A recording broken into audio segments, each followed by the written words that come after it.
America's workforce. Its strength is our nation's success. Join Ronnie Spellman on I Build America podcast as we explore innovative solutions and inspiring stories from leaders and workers shaping America. Discover actionable insights to build a motivated workforce.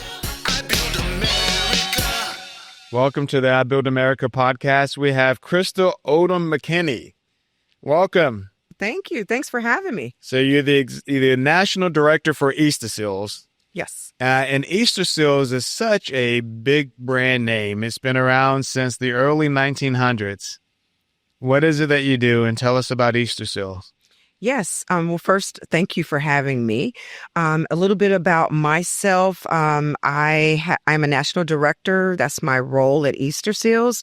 Easterseals is an organization that services individuals from all walks of life, from early childhood to older adulthood. Some of the service lines that we provide services for are under early intervention. So children looking for developmental milestones to overcome them. We service young adults as well through their vocation and throughout their lifespan, as well as camping and recreation for people with disabilities. Right. We do employment and vocational training, in which that's where I fall under my role in the work that I do, Right. as well as medical rehab and also adult day services, Easterseals being one of the largest providers for adult day services across the country. And what does adult day services looks like? What is encompassed by adult day services? Yeah, adult day services would be best described as allowing older adults to continue with their life. Okay. So if you are working, and your parents are home, you could then take them to an adult day center where they can continue to thrive and socialize and have that work-life balance for the caregivers. Yeah, so I've known and been around Easterseals forever. I've volunteered at so many organizations personally, from the United Way to the March of Dimes and so many other groups, Big Brothers, Big Sisters. And so the work that the organization has been providing is just incredible. And Easterseals operates around the country? Yes, Easterseals operates around the country. We have 70 plus affiliates. That's what we call our organization. Similar to like a McDonald's or a Burger King, each one is independently owned and operated, but very community centric. And Right. so, services are very different at each location. But the goal is to allow individuals with disabilities to be improved in their lifestyles as well as their families. So workforce development. Yeah. What are you focused on? One, how did you end up in this specific role and at Easterseals? Yes, that has been a wonderful journey, I must say. 25 years ago, I started at Easterseals. 25 years? Yeah, yes. Congratulations to you. That's incredible. Yes, thank you. So back in 2000, during the Clinton administration, there was a program called Welfare to Work. Yes. And that program allowed individuals to connect and become trained and employed. And I started as a case manager working in that program in the Chicagoland area, in the Austin community, which is the west side of Chicago, helping women and young adults and their families to get trained and to be better in life. And that was where I started 25 years ago. Moved up into the organization and left that local office and went to our national office, where I became the workforce development manager, working closely with employment partners across the country to ensure that people with disabilities are employed, and that they receive, the benefits, the trainings, and the supports that they need to be the best that they could be in life. Fast forward, my work with older adults led me to 5 years ago lead our senior community service employment program at Easterseals. And that program is a program that's funded by the United States Department of Labor. And we help older adults, low income, 55 and older, to be successful in life, to get trained, to get employed. And I oversee that project for 10 of our Easterseals partners across the country. So where are you based now? Our home base is Chicago, Illinois, and that's where Easterseals is headquartered. So you're still based there. Yes. And tell us about some of the innovations that you're having. And so you're running these programs. You've been involved in it from case management to current over 25 years. And I suspect you need to recreate, reimagine some of the work as times have changed, policies have changed, administrations have changed, organizations have changed. What does that journey look like over 25 years to where you were working with the moms and the communities to now working with the adults? What kinds of innovations, unique things that it's interesting. I've said this to a number of people. So as you think about that journey, that sometimes we're good at what we do, but that's what we know. And figuring out what to communicate to others so they can understand what was done so that they can learn in their journey and maybe either replicate or take what we've done to the next level. So I'd love for you to explain it because I know that someone will learn from what it is that you've been able to achieve. Yeah, it's been a ride. It's been a great ride. And I can think back to 20 years ago and working with families and working with women in the Chicagoland area who may have been a part of sort of this generational feeling of, I can't advance in life. Right. You won't be anything. And, coming in as a little younger adult and talking to them about the possibilities that were involved in getting employed, getting trained, and sort of breaking those generational curses. That's where, for me, my passion began. I'm also a military veteran, so yeah, so I'm very one of the things that I definitely keep close to me is taking care of your own, watching your troops, never leave a buddy behind, and all of those things. So that's definitely been instilled in me. Which were you? Army. Okay, fantastic. Army. So that's been a part of me and definitely something in my core that I've taken throughout my career and my career path. Never leaving, your troops alone. I'm always ensuring that everyone's okay, understanding the mission and understanding that others are clear to the mission. So even 25 years ago, that was my approach in working with people to overcome their obstacles in life to be better. Of course, things have changed throughout the years. There have been so many changes. Technology, for one. Right.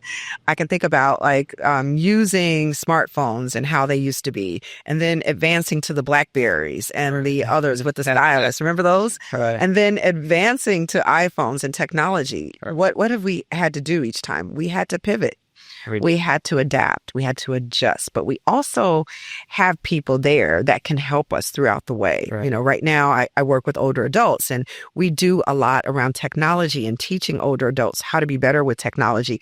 And one of the things that we always tell them is, ask your grandson, your niece, your nephew, your neighbor, how you can, get better with technology. If that's just someone that you need to grab real quick to learn stuff. Of course, we have classes and courses that are offered, but, grab someone who can train you and get you there. That's sort of been the approach throughout the years to continue to help people and also teach people to be empowered enough to reach out when you need help and support and know that, definitely change is going to be constant. Right. And as we change with technology throughout the years, using, paperwork, even the way that we recruited people in the communities has changed, where it was a lot of word of mouth and meetings and engagement. And now everything is sort of virtual as you connect with people. But one thing I can say throughout the years that's been very important is to be open to change. You can't have that fixed mindset. You got to have that growth mindset. And you have to understand that every day is another day to make a difference. Right. And through that, change is going to happen. So what are you seeing now as some of the biggest hurdles? I know technology might be a hurdle for some of the others, but as you look across your entire portfolio of work, what are kind of the complications? And real quick, as you think through that piece, I've had a couple of conversations with people around the Welfare to Work program back in the Clinton administration. At that time, that was a really big deal. It was a bit of a risk for him as the president in that era. But a lot of people look back on it and say that it was beneficial at trying to build that workforce. But you were right in the middle of it as a case manager. I can only imagine what challenges you were seeing then. So if you can maybe talk to some of the challenges and getting people ready for work back in that era. And then maybe some of the challenges that you're seeing today. I think that could be helpful for people listening. Yes, yes. Very, very good question. The challenges that we saw were, around having access to resources. Right. Because a lot of times, and I'll just give an example, you may have someone who is looking to be better in life. But perhaps they have fixed benefits. Maybe they're on Section 8 and, reduced housing. They're receiving SNAP benefits, and the job market and the career that they're looking at is sort of entry level. So they're not going to make enough to get off of the benefits, to get in better housing. And they're kind of right at that threshold. So that, of course, that was a problem. Finding careers that would offer the type of growth so that they could be self-sufficient. That was a big barrier during that time. In addition to some of the things I mentioned previously around generational stuff, finding opportunities that would allow them to be more successful. That was one piece. The second piece was just, really having access to partnerships and, meaning, we were a community-based program, and not every company, not every business was aware that we could tap into resources in the community to find talent. Interesting. So, it was very important to collaborate with other partners. So we collaborated with disability organizations, with employers. We worked with UPS, for example. They had the need. We had the people. It might have been a transportation barrier. So what did they do back then? They partnered with the local transportation authority to allow a bus to come in. We had the people, they had the transportation, and the employer had the opportunity. So it was sort of sitting around, if you will, and just having a circle talk around what's the identified need? How can we come up with a solution as partners together? And those conversations started there and kind of flourished. And those are things that we even talk about today. What is the identified need and how can we all work together so that it is a win-win-win for everyone? So what'd you do with UPS? UPS, we worked with UPS to allow individuals to, say, for instance, if they were in the metropolitan area, they could take a bus to one hub in the city of Chicago, and then UPS provided transportation because this was sort of in a suburban area to get them to work every day. Oh, that's so fantastic. That was sort of the partnership that was created back then, and it was amazing. And I can remember, fast forward, that had to be like 15 years down the line. 15 years later, in the work that I do right now, we went to Chandler, Arizona, and worked with CVS. They have a customer service center. It's kind of outside of Phoenix. We had in the metropolitan area of Phoenix, not only workforce programs, there were partnerships, Job Corps, other WIOA programs, as well as our program with mature workers. And during that time, we were able to do the same thing, get transportation from Phoenix that got them to the call center at CVS. So, a concept from 15 years ago, reintroducing that same idea to make success in another state. I was at a meeting not long ago, and they were discussing something similar, that they have these workers that they're training to get ready for work, but transportation was an issue. And they're working with one of the school districts in the area. And I said to them, why don't you partner with the school districts? They have all of these buses that are only being used in certain parts of their day. Like, there is a solution. It was really my point, whether it was a school district or someone else. There is someone that is willing to work with you that can help fix that issue. I think the transportation piece is a legitimate issue, and it's an issue across the country for so many people that might not have reliable transportation. But there is an absolute fix. I think about the idea of you partnering with UPS to coordinate that transportation. And as a business, and me being in the private sector side, I would do it any day because the transportation piece isn't a huge cost.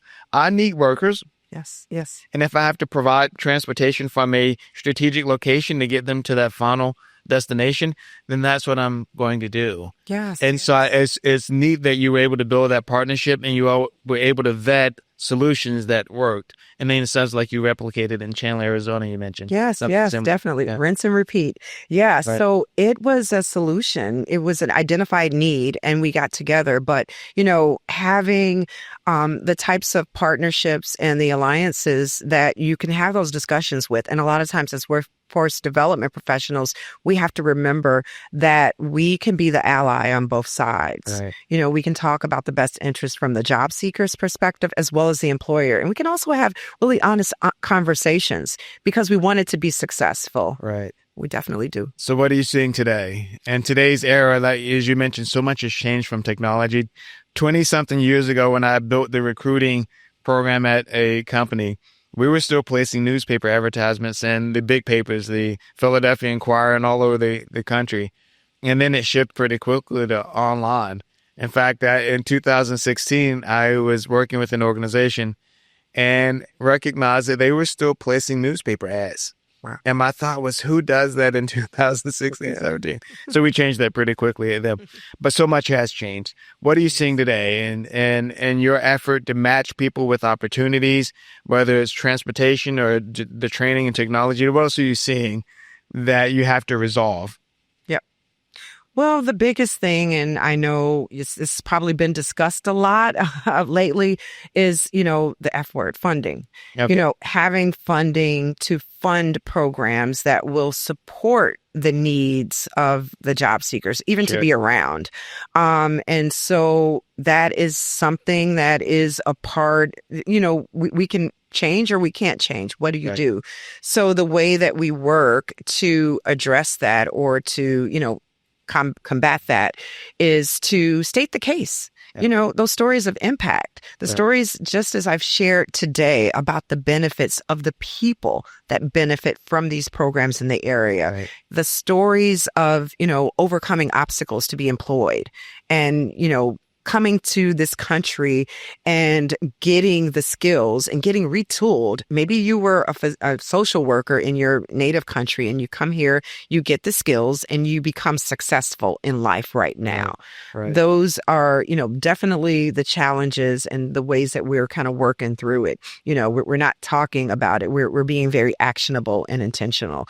And one of the things that I share with my teams is we're, again, going back to the military, we're going to stay the course. We're going to stay the course and do what we need to do as it relates to our programming and what we need to do to be successful. Now, as you look at partnerships going forward, you have a relationship with the Department of Labor. Yes. In the years past, you've mentioned CVS and UPS. What do partnerships look like for you today? Are you partnering with workforce boards across the country, cities, localities? How are you partnering across other nonprofits? What does your ecosystem look like today as you continue thriving and building programs that serve the community?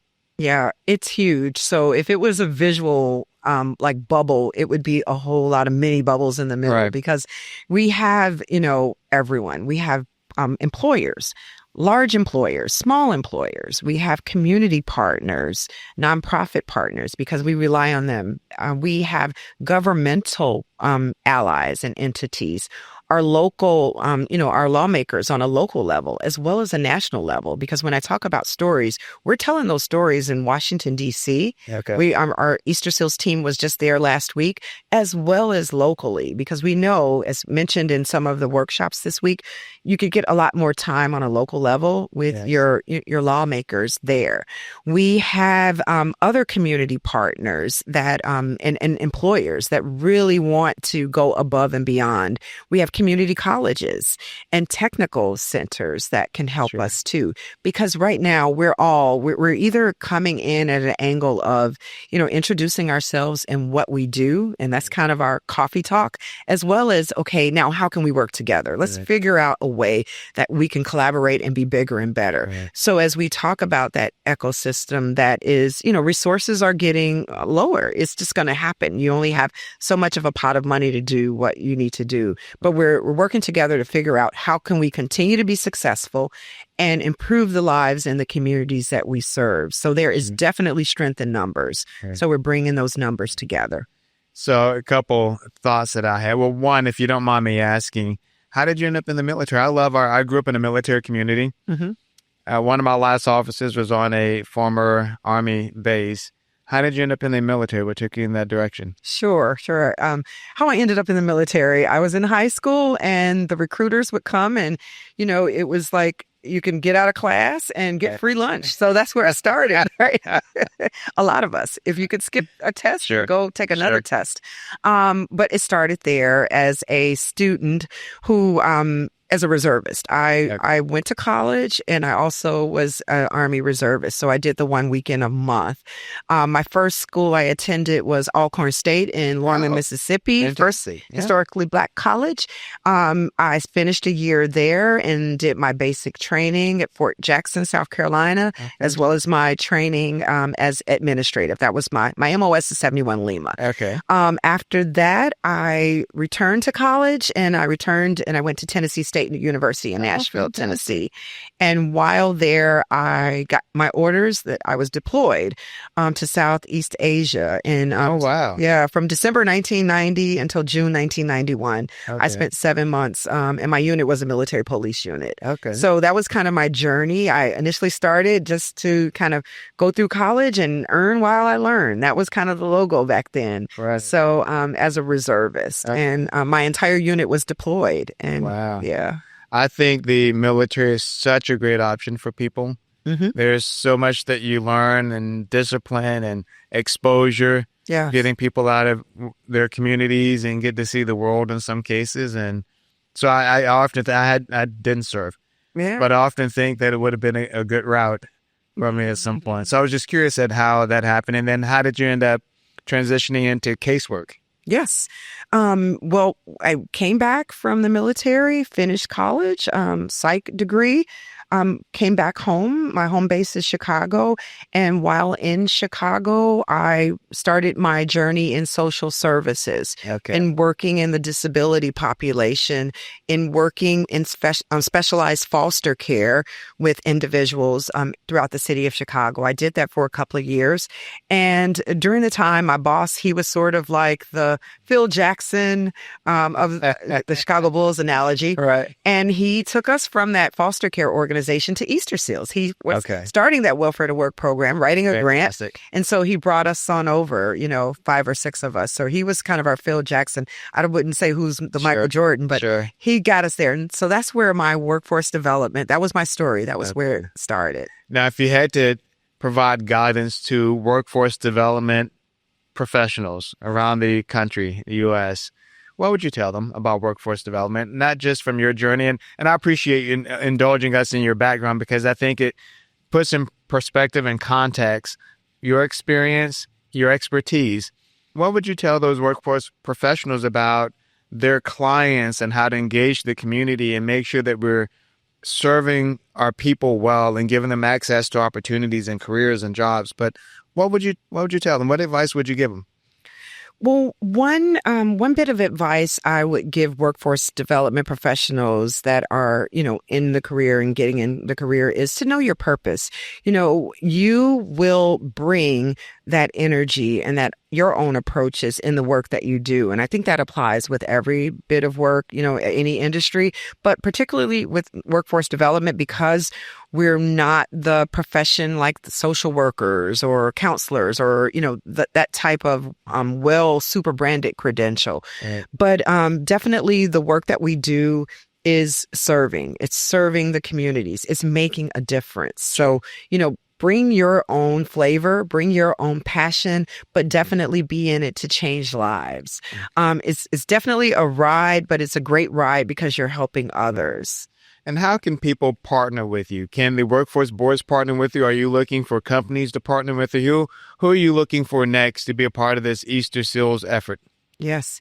We partner with everyone. We partner, of course, with businesses and employers because we want to have those conversations about how we can add value and make it So if I'm an employer and I need people, I can come to you and talk to you about how you can help me find the people I need to perform these services that I need in my company. Absolutely. That is fantastic. Absolutely. Okay. So I don't just have to rely on putting a job on my website. I have a resource, and you can help me connect with people that can be that resource in my job, in my company, right? You have more than a resource. You have a partner, you have an ally, and you have a collaborative. Very cool. Anything else you'd like to tell those workforce professionals? And how do they reach you? How do they find you? Where do they go? I know you mentioned you're kind of decentralized in some of your operations. So what would a company need to do to connect with you? Yes. Of course, you can connect with me through Easterseals and on our Easterseals website. We do have employment services and employment specialists across the country to connect with me as well. LinkedIn, I'm a very active member of LinkedIn, and a lot of our employer connections do reach out to us via LinkedIn, as well as our Easterseals website as well. Well, you've been a delight to have, and I suspect that a lot of companies do not recognize that you are a resource to them. Yes. Right? And that's important for them to know. So the whole premise of our program is, how do we connect those dots? How do we know what options and resources are available to help us achieve our goals? And I absolutely believe in win-win opportunities. Like, I need a person to perform a function in my company. You need, and you're looking for partners to help place people. And then the individual wins because they have an opportunity, they have a career, they have a job. And it's absolutely a win-win. Yes. And so I would definitely encourage people to look at options that are available and maximize those options. That's what they're there for, right? Yes, absolutely. Thank you for joining us on the program. I appreciate your effort so that we can connect. And you can tell the story of Easterseals in your background as well. I think your background alone is inspirational to people that are looking to find their journey and their path in life. Thank you. Thank you so much. And thanks for having me. Thanks for joining us on the I Build America podcast, where we work hard to bring you resources like Easterseals and Crystal and what they're doing across the country to make the workforce development process easier and seamless and successful. Thanks again. Thank you for listening to the I Build America podcast. Please subscribe, share, and comment, and be sure to join us next time for more insights and inspiring conversations on building a powerful American workforce. I Build America, building workforce success one podcast at a time. I build America.